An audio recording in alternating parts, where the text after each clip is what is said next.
Challenge பண்றேங்க. கரெக்டா 10 வரி எழுத்துப்பட இல்லாம உதயநிதி எழுத சொல்லுங்க. புற்றுநோய்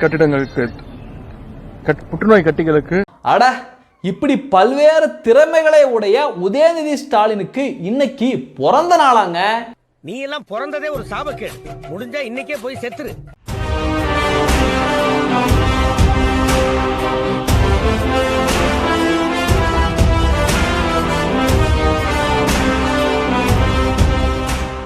அனைவருக்கும் அன்பு வணக்கம். ஹாப்பி பர்த்டே உதய அண்ணா. ஹாப்பி பர்த்டே உதய அண்ணா. இந்த ஒரு வீடியோவை காலையில் பார்த்த உடனே மிகப்பெரிய ஷாக்கு. பிஞ்சு குழந்தைங்களை, பள்ளிக்கூடம் படிக்கிற பிஞ்சு குழந்தைகளை கிரவுண்டில் வெயிலில் நிற்க வச்சுக்கிட்டு happy birthday Udhayanidhi, happy birthday Udhayanidhi அப்படின்னு கத்துறாங்க. நானும் என்னடா இது புதுசாக யாரும் சுதந்திர போராட்ட தியாகியோட பேர் எதுவும் புதுசாக வந்திருக்காங்களா, யார் என்ன அப்படின்னு பார்க்குறேன்.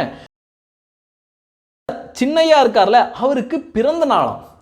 அட படுவாவி பயலுங்களே, ஏதாவது தேசத்துக்காக பாடுபட்டு தேசத்துக்காக இன்னுயிரே விட்ட நிறைய விடுதலை போராட்ட வீரர்கள் இருக்காங்க.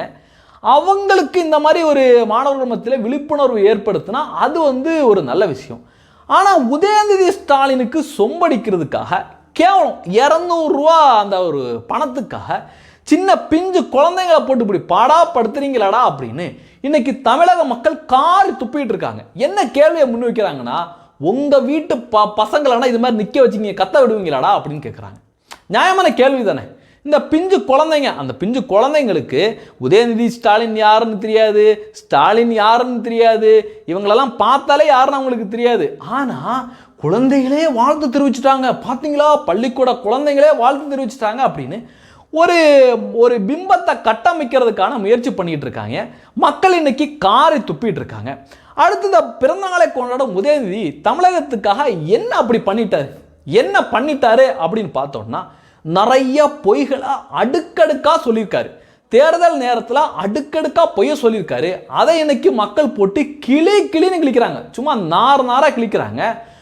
பொய் என்னன்னு பார்த்தீங்கன்னா, நாங்கள் ஆட்சிக்கு வந்தோம்னா நீட் தேர்வை அடியோட ஒழிப்போம் அப்படின்னு அப்படியே ஆணித்தரமாக உறுதியளிச்சார்ல. இதுவரைக்கும் நீட் தேர்வை நீங்க ஒழிக்கவே இல்லை அப்படின்னு மக்கள் புலந்துட்டு இருக்காங்க.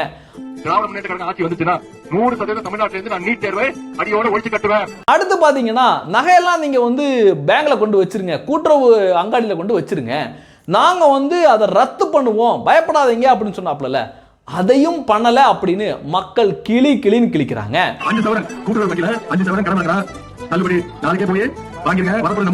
அடுத்து பாத்தீங்கன்னா, நாங்க கல்வி கடன், மாணவர்களோட கல்வி கடனை நாங்க ரத்து பண்ணுவோம்ப்பா அப்படின்னு பயங்கரமா பேசுறாங்க. அதையும் பண்ணல. அதே மாதிரி மாணவர்களுடைய கல்வி கடன் அதையும் தள்ளுபடி பண்றேன்னு தலைவர் வாக்குறுதி கொடுத்திருக்காரு. அடுத்து பாத்தீங்கன்னா, கேஸோட விலையை நாங்க குறைப்போம் அப்படின்னு சொன்னாங்க. அதையும் செய்யல. அடுத்து பாத்தீங்கன்னா, பெட்ரோலோட விலை நாங்க குறைப்போம்ப்பா, பெட்ரோலோட விலை நாங்க குறைப்போம்ப்பா அப்படின்னு பயங்கரமா வாய் ஜவடால் விட்டாங்க. அதுவும் பண்ணல. மானியம் கொடுத்து 100 ரூபாய் வரைக்கும் கேஸ் சிலிண்டர் விலை கம்மி பண்ணி தருவேன்னு இப்படி சொன்னதை எதுவுமே செய்யல. உங்களுக்கெல்லாம் எதுக்குங்க பிறந்த நாள் அப்படின்னு இன்னைக்கு தமிழக மக்கள் எதிர்கேள்விய முன் வச்சுட்டு வர்றாங்க. அடுத்து பாத்தீங்கன்னா, இன்னும் நிறைய வீடியோக்கள் செம ட்ரெண்டிங்கா போயிட்டு இருக்குங்க. அதாவது நான் அதில் ரொம்ப ரசித்த ஒரு வீடியோ என்னன்னு பார்த்தீங்கன்னா, உதயநிதி ஸ்டாலின் ஒரு 2 நிமிடம் தான் ஒரு ப்ரெஸ் மீட்டில் பேசியிருப்பார்.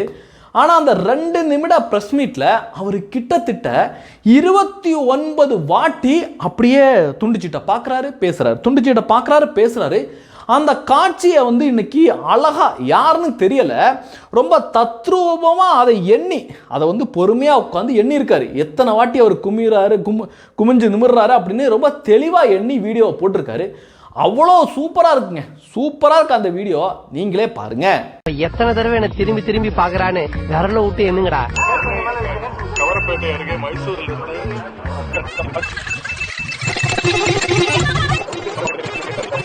அதற்கான பணிகளை மேற்கொள்ள வேண்டும் என்று புலிக்கு பிறந்தது பூனையா.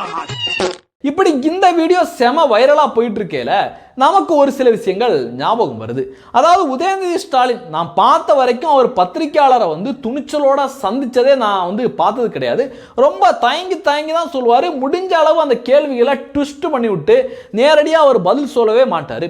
ஒரு வாட்டி எனக்கு ஞாபகம் இருக்கு, நம்ம ஆளுநர் RN ரவி இருக்கார்ல, அவரை வந்து நீங்க தேர்தலில் வந்து சந்திக்க தயாரா, நீங்க வந்து ஆளுநர் பதவியை ராஜினாமா பண்ணி தேர்தலை சந்திக்க தயாரா அப்படின்னு ஒரு சம்பந்தமே இல்லாத மாதிரி ஒரு கேள்வியை முன்வைக்க, உங்களுக்கு நான் ஒரு சவால் விடுறேன். நீங்க உங்களுடைய ஆளுநர் பதவியை ராஜினாமா பண்ணிட்டு, ஏன்னா எலெக்ஷன்ல மக்கள்கிட்ட ஓட்டு வாங்கி வந்தீங்க, தமிழ்நாட்டுல ஏதோ ஒரு தொகுதி நீங்களே முடிவு பண்ணுங்க. நான் இல்ல, எங்க கழகத்துடைய முக்கிய தலைவர் யாரும் கிடையாது, எங்க திராவிட முன்னேற்ற கழகத்துடைய ஒரு கடைக்கோடி தொண்டனை நிக்க வச்சு உங்களால ஜெயிக்க முடிஞ்சதுன்னா மக்களை சந்திங்க.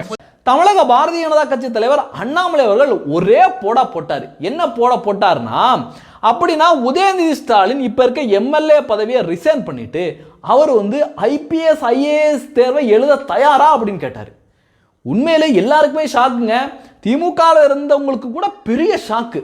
ஏன்னா உதயநிதி ஸ்டாலின் எப்படி வந்து பெர்ஃபார்மன்ஸ் பண்ணுவார், அவரால் எப்படி வந்து இப்போ அந்த துண்டு சீட்டை வச்சு படிப்பார் அப்படிங்கிறது, அதை பார்த்து படிக்கிறதுக்கு திணறுவார் அப்படிங்கிறது உலக அறிஞ்ச விஷயம்தான். உதயநிதி ஸ்டாலின் சொல்றாங்க, ஆளுநர் பதவியை துறந்து விட்டு RN ரவி அவர்கள் எங்களோடு தேர்தலுக்கு போட்டியிட்டனர். உதயநிதி ஸ்டாலின் அவர்கள் MLA பதவியை துறந்து விட்டு UPSC பிரிலிம்ஸ் பாஸ் பண்ணட்டும், நான் அரசியல் விட்டே போயிடுறேன், அண்ணாமலை அரசியல் விட்டு போயிடுவான். இப்படி அண்ணாமலை அவர்கள் கேட்ட உடனே அடுத்த பத்திரிகையாளர் சந்திப்பில் இதே கேள்வியை செய்தியாளர்கள் கேட்குறாங்க. உண்மையிலேயே அப்பா அன்னைக்கு தாங்க பயங்கரமாக அவர் வாழ்க்கையில் இது வரைக்கும் இந்த மாதிரி ஓடினாரான்னு தெரியல, தெரிச்சு ஓடினாரு பாருங்க ஓட்டம். திருப்பூர்ல வெற்றி பெற்ற அரசியல் விட்டு விலகுறேன்னு அண்ணாமலை எடுத்தேம்பாரு ஓட்டம் மார்க்கெட் கூட நான் பார்க்கலையே, அப்படி ஒரு ஓட்டம். இப்படி இந்த வீடியோக்கள் ட்ரெண்டிங்கில் இருக்கல, உதயநிதி ஸ்டாலினோட பிறந்த நாளை 200 ரூபா ஊபிஸ் பயங்கரமா கொண்டாடிட்டு வரையில அண்ணாமலை அவர்கள் பேசிய இன்னொரு வீடியோ கூட இணையதளத்தில் செம மாசா ட்ரெண்ட் ஆயிட்டு இருக்கு. Totally unfit for politics madam. ஒரு பிரைவேட் கம்பெனில எல்லாம் வந்து உதயநிதி ஸ்டாலின் வாட்ச்மேனா கூட எடுத்துக்க மாட்டாங்க. அடுத்து இப்படி ஒரு வீடியோக்கெல்லாம் ட்ரெண்ட் ஆகிட்டு இருக்கேல, இன்னொரு வீடியோ கூட ட்ரெண்ட் ஆகிட்டு இருக்கு. அதாவது பொன்முடி இருக்கார்ல, திமுகவோட அமைச்சர், மூத்த அமைச்சர், கருணாநிதி அவர்களோட பணியாற்றின ஒரு அமைச்சர், அவர் வந்து ஒரு பொது மேடையில் உதயநிதி ஸ்டாலினை வச்சுக்கிட்டு அவரை ஜில் பண்றதுக்காக, கூல் பண்றதுக்காக ஒரு விஷயத்தை அடிச்சு விடுறாரு. தமிழகம் மட்டுமல்ல, இந்தியாவிற்கே வழிகாட்டி செல்லக்கூடிய நம்முடைய உதயநிதி, உதயநிதி ஸ்டாலின் இந்தியாவுக்கே வழிகாட்டி அப்படின்னு சொல்றாரு. உண்மையிலேயே இதை கேட்ட உதயநிதி ஸ்டாலினுக்கே மிகப்பெரிய ஷாக்கா இருக்கும். ஏன்னா தமிழகத்திலே 1008 பிரச்சனை இருக்கு, அதுக்கே அவரால் தீர்வை சொல்ல முடியல. ஒரு பத்திரிகையாளர் சந்திப்பை வந்து நேர்மையா நடத்தி அதுல வந்து பதில் சொல்ல முடியல. அப்படி இருக்கையில நான் எப்படா இந்தியாவுக்கே வழிகாட்ட போறேன், என்னையா சொல்றீங்க அப்படின்னு அவரே சொல்லியிருப்பாரு அப்படின்னு நிறைய பேர் வந்து இன்னைக்கு கமெண்ட் பண்ணிட்டு வர்றாங்க. அடுத்து பார்த்தீங்கன்னா திருமாவளவன் அவர்கள் வாழ்த்து சொல்லியிருக்காரு. இவர் வாழ்த்து சொன்னதை விட அதுக்கு கீழே மக்கள் கொடுத்துருக்காங்க பாருங்க, அப்படியே சாணி அடி, அதுதான் பிரம்மாண்டமா இருக்கு. முதல்ல வாழ்த்தை பார்த்துடலாம். என்ன சொல்லியிருக்காருன்னா, இன்று பிறந்தநாள் காணும் துணை முதலமைச்சர் அன்பு இளவல் உதயநிதி ஸ்டாலின் அவர்களுக்கு மனநிறைந்த வாழ்த்துக்கள். திராவிடம் தமிழ் தேசியம் வேறு வேறு அல்ல, திராவிடம் தமிழ் தேசியத்தின் வேறு என்பதை நிலைநாட்ட இன்று தங்களின் பங்களிப்பு காலத்தின் தேவையாகியுள்ளது. கலைஞரின் கருத்தியல் பேரனாய் களமாட ஊடுருவும் சனாதான பகை வெல்ல உள்ளங்கணிந்த நல்வாழ்த்துக்கள். சனாதானம் அப்படின்னு இவருக்கு சொல்லலைன்னா இவருக்கு வரால் வந்து பொழப்பம் நடத்தவே முடியாது. இப்படி சொன்னதுக்கு நிறைய கண்ணாப்பின்னான சொல்லியிருந்தாங்க. அது நாகரிகம் கருதி நம்ம பேச முடியாது. ஆனால் ஒருத்தர் கொடுத்தா பாருங்க அந்த ரிப்ளை, அந்த கமெண்டு உண்மையிலே என்னை வந்து ரொம்ப ஈர்த்துருச்சு. என்ன போட்டிருக்காருன்னா, பாகுபலியில் வந்து ஒரு காட்சி வரும்ல, தேவையின்றி ஐயம் கொண்டேன் கட்டப்பா, நீ என்னாய்தான். இந்த காட்சியை எடுத்து போட்டு தேவையின்றி ஐயம் கொண்டேனே கட்டப்பா, நீ என் டாக் தான் அப்படின்னு டைமிங் டைலாக்கா போட்டு விட்டுருக்காரு. உண்மையிலே இது வந்து இந்த காலத்துக்கு ஏற்ற மாதிரி ஒரு கமாண்டாக இருக்குது. என்ன காரணம்னா, இப்போ திருமாவளவன் கட்சியில் இருக்கிற ஆதவ அர்ஜுன் ஒரு பக்கம் வந்து தான் திமுகவை வந்து எதிர்க்கிற மாதிரி, அப்படியே திமுகவை விட்டு பிரிகிற மாதிரி அப்படி ஒரு பேசி ஒரு நாடகம் நடத்திட்டு இருக்காப்புல. ஆனால் திருமாவளவன் திமுக தான், காலம் முழுக்க நாங்கள் திமுக கூட்டணி தான்ப்பா, எங்களை நீங்களே அடித்து விரட்டினா கூட நாங்கள் வந்து போகமாட்டோம் அப்படிங்கிற மாதிரி திருமாவளவன் ஒரு ஆக்டிங்காக போட்டுட்டு இருக்காரு. அதனால் இந்த ஒரு கமெண்ட் வந்து செம வைரலாக நிற்கி ட்ரெண்ட் ஆகிட்டு இருக்கு. அடுத்து பார்த்தீங்கன்னா 200 ரூபா ஊபிஸ் எல்லாம் வந்து ஐயோஹோ ஆகஹோ அப்படின்னு வாழ்த்துக்கெல்லாம் தெரிவிச்சுட்டு வர்றாங்க.